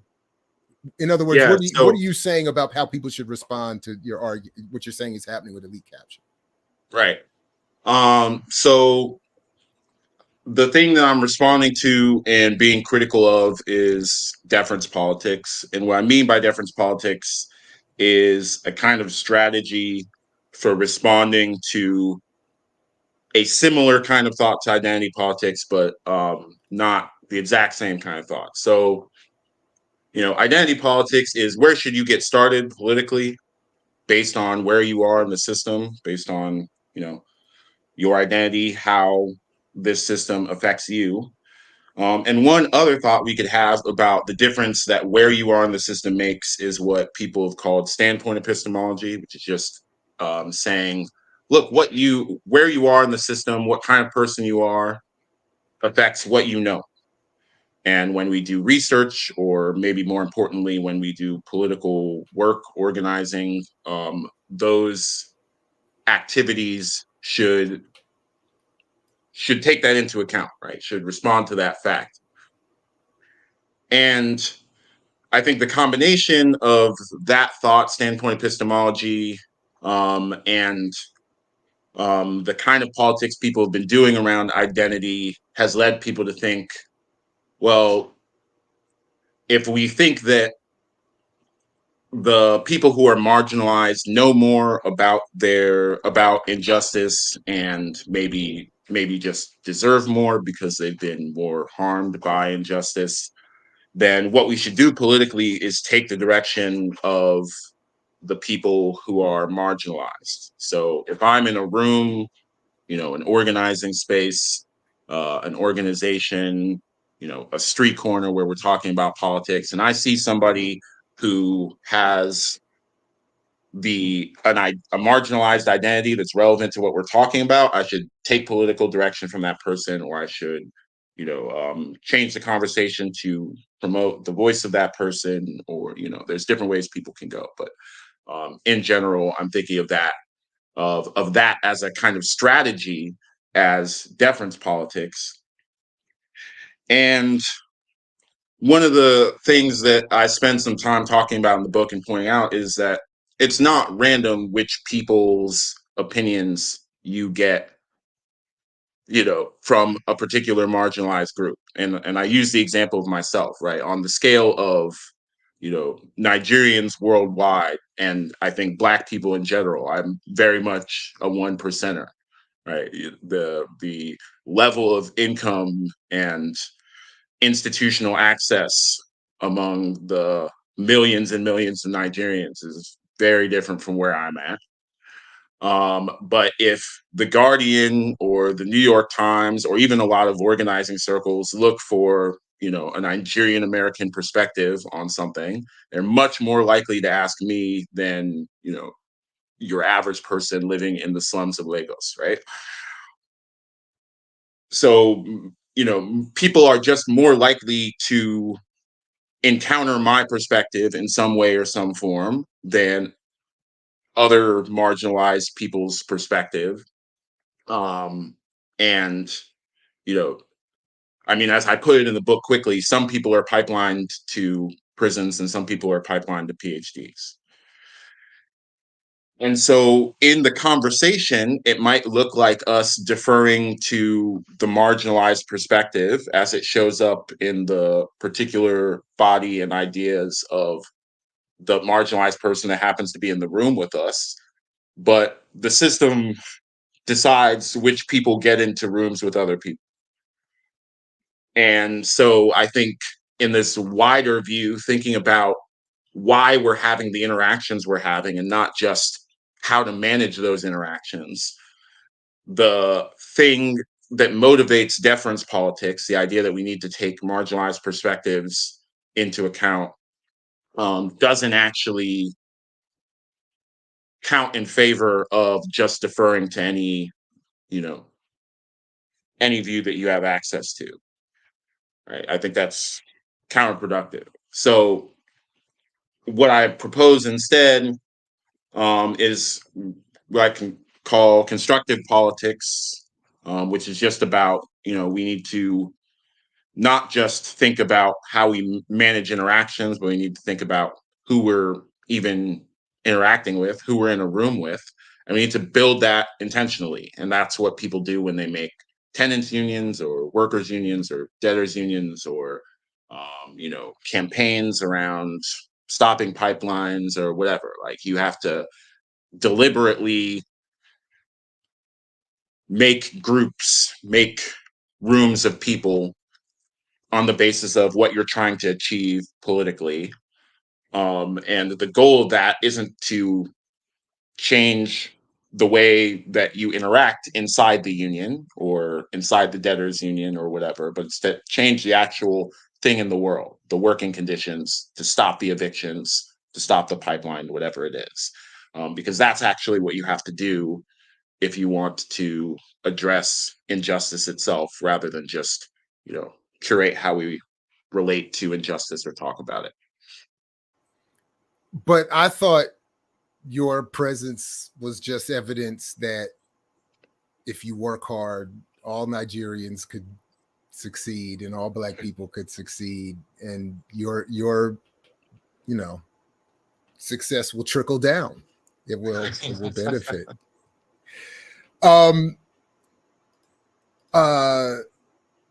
Did I just lose my, damn it. What was I just gonna anyway, so there's a lot more that I would like to ask you about. So I'm gonna try to get you to come back at some point to talk beyond just this work here, because the fact that even in Elite Capture, you talk about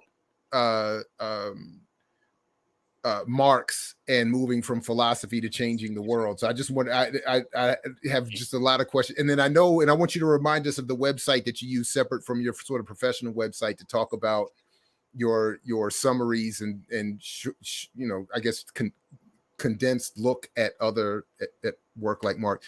But just the fact that you're an African who reads Marx is, oh no, it's kind of a problem. It's a little bit dangerous.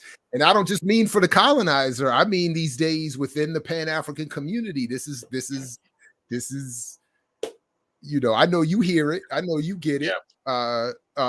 So one, let's start with that supplementary website, as I'm calling it, and which I'll add to the show description, and then say a word or two, if you would, about your engagement with Marxism, socialist, communist ideas, etc., so forth, and what value you think they do or don't have to today's work, or your work even. So the other site, Why Everything Costs Money, it's just it was just a kind of self-motivated project. I was just trying to get myself to read all these things that I'd been promising myself to read. This was something I made back in grad school, you know, maybe 6 years ago, something like that.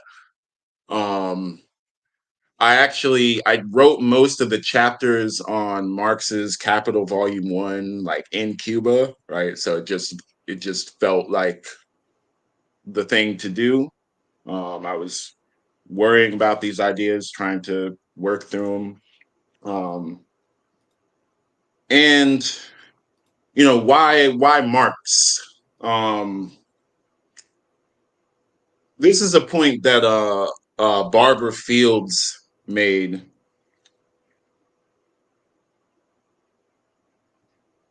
And I'm paraphrasing, she put it a lot better than I'm about to, but she was being a little bit critical of the way that race was studied, in particular, racial slavery was studied. And she's like, you know, you would think reading these books and articles that the point of enslaving people was to change race relations rather than, you know, the production of race relations rather than the production of cotton and indigo and sugar. Right. And, you know, I really feel that. It's not like the fact that race creates a hierarchy and it lets people feel that they're better than other people and organize the world as if they were better than other people. It's not like that's not an important thought.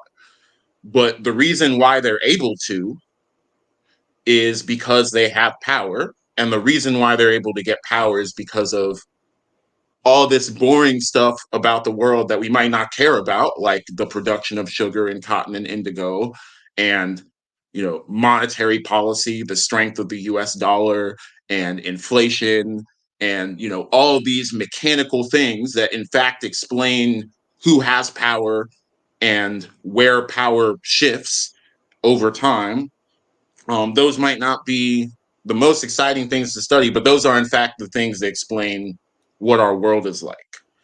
One example that I usually give to my students, I have them read Kwame Nkrumah's Neo-Colonialism. And it's one chapter of theory that's talking about why just ending formal colonial rule isn't the only thing that we need to do to get free as Black people worldwide. But the rest of the book, you know, the 4/5 of the book is just him, you know, talking about which specific companies own specific minerals throughout the African continent, right? And I have my students read this because, you know, because they have this impression that it's just, you know, we need to understand the Black experience, we need to understand why people like domination, we need to understand these stereotypes. And I'm like, you need to understand to be shareholders, right? That's part of it too. And those mechanical issues, those aspects of how capital is generated and where it moves, where it goes, that's why I read Marx and those people. I don't think that you're going to get a full understanding of the world just thinking about that, but I think that's part of it. Right on. I appreciate that. Okay, just very quickly, if we could, if you just have just a couple more minutes, because just a couple of questions have come in have you read Baldwin's Price of the Ticket and Frederick Harris's work? I'm not familiar with Harris. Price of the Ticket, I think, is great. But what do you think of either of these? I'm trying to find. I've read the. Yeah, sorry. Go ahead. No, I read the Baldwin that it's referencing, but I haven't read this book. But it seems like I should. Oh, wait a minute. I misread the whole quote. I'm sorry. Thank you for catching that. I misread the whole comment. I thought, okay, so Price of the Ticket by Frederick Harris. Is that so? What is so? Because I thought Price of the Ticket was the collection by Baldwin. So this is a separate book about that by Harris.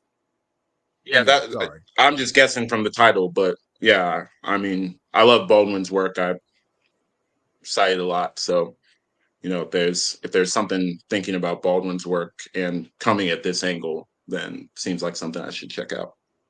I shout out to Dr. Alice Bonner, who had me read Notes on the Native Son for my comp exams, which was, I thought, great for media studies.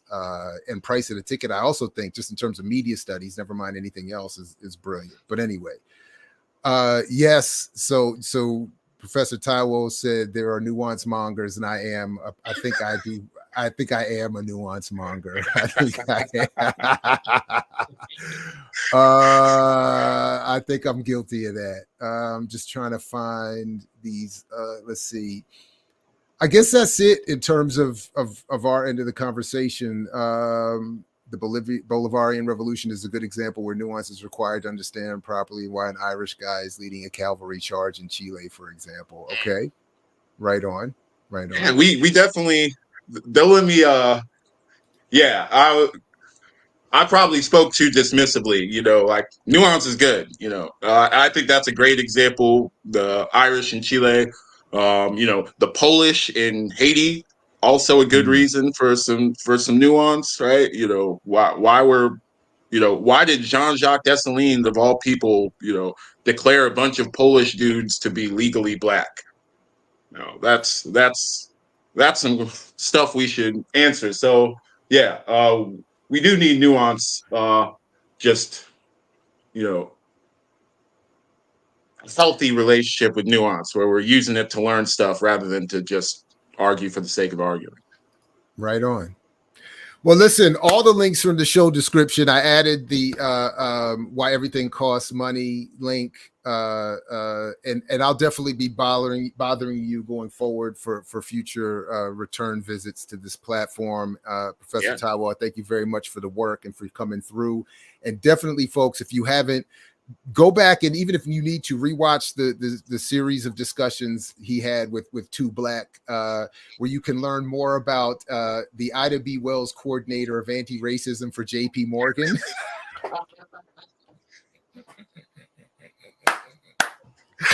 And you can learn about answers to the questions or the difference between standing outside a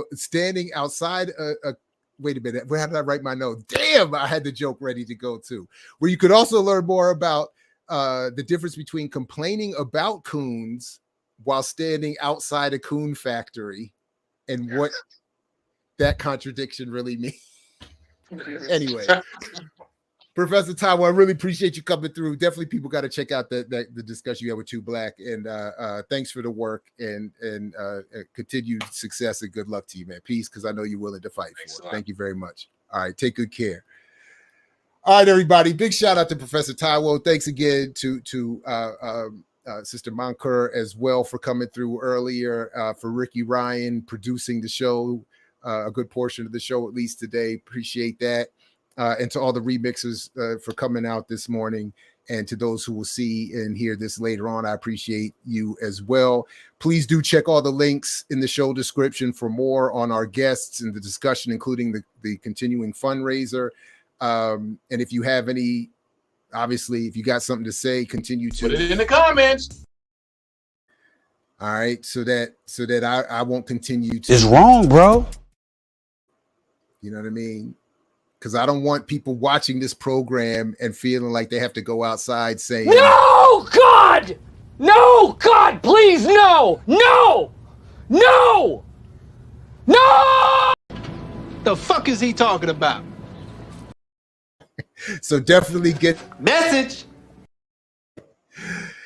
and help us raise some money for the platform so that we can continue to do more as we go forward. All right. Thanks again, everybody. Big shout out to all of you. Peace if you're willing to fight for it, like Fred Hampton used to say. Catch you next time here at I Mix What I Like in the Remix Morning Show starting tomorrow and all week long right here on the platform. Peace, everybody. Catch you next time. I mix what I like, what I like, what I like, what I like, what I like.